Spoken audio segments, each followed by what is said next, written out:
soit Jésus-Christ qui nous délivre de la colère qui vient. Sa grâce et sa paix soient avec vous.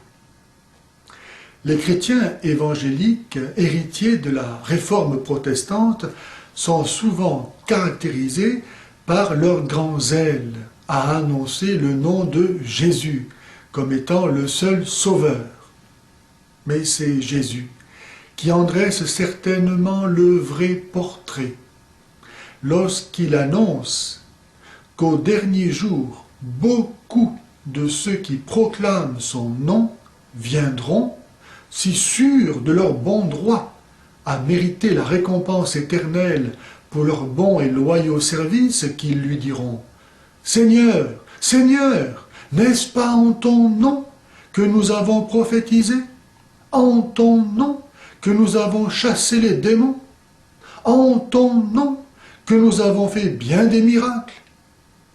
Toutes œuvres, effectivement, sur lesquelles les évangéliques s'appuient pour se justifier d'être eux les vrais chrétiens, parce que accomplissant les mêmes œuvres que les apôtres.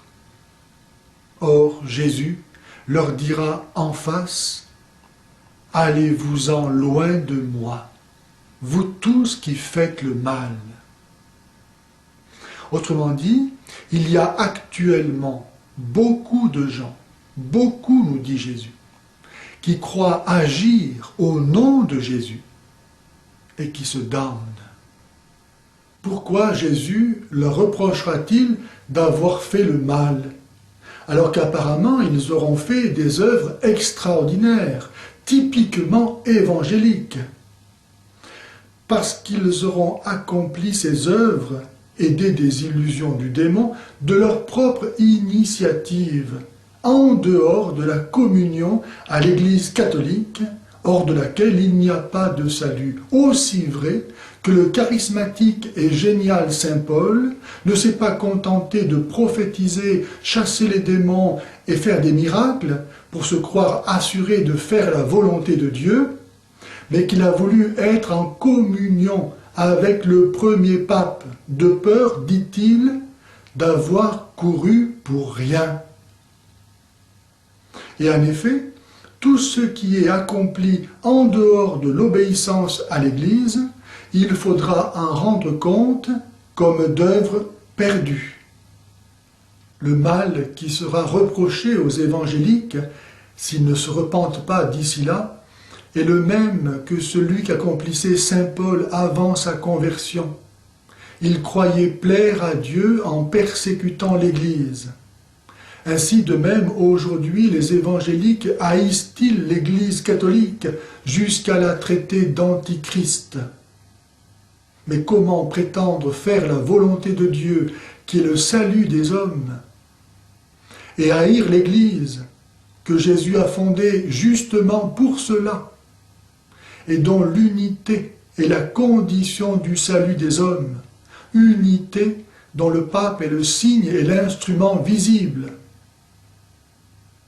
Et parce que Jésus n'a pas bâti son Église pour un temps seulement, mais pour durer jusqu'à son retour, et qu'il l'a bâti sur Pierre, en instituant Pierre, chef visible de son Église, Jésus instituait aussi en lui tous ses successeurs. C'est pourquoi les évangéliques ne pourront pas se justifier d'avoir servi la tête de l'Église qui est le Christ et d'avoir haï son corps qui est l'Église catholique.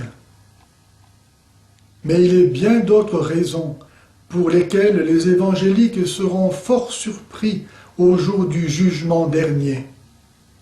Ayant rejeté le corps mystique du Christ qui subsiste dans l'Église catholique romaine, ils se seront privés eux-mêmes de la communion à son corps et à son sang. Or, nous dit Jésus, « Si vous ne mangez pas ma chair, et si vous ne buvez pas mon sang, vous n'aurez pas la vie en vous. » Voilà pourquoi Jésus a pris chair de la Vierge Marie, pour nous la donner en communion. et qu'ainsi nous devenions nous-mêmes le corps du Christ. Voilà jusqu'où va le mystère de l'incarnation, et pourquoi il n'y a qu'une Église, comme il n'y a qu'un seul corps et un seul esprit, un seul Seigneur, une seule foi et un seul baptême. Bref, comme dit l'Écriture, là où manque le savoir, le zèle n'est pas bon.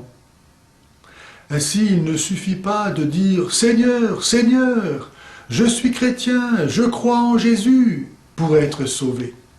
Mais il faut faire la volonté de Dieu, qui est que nous devenions le Christ. Car la réalité, c'est le corps du Christ. Alors, et alors seulement, Jésus ressuscité pourra continuer à évangéliser et sauver le monde.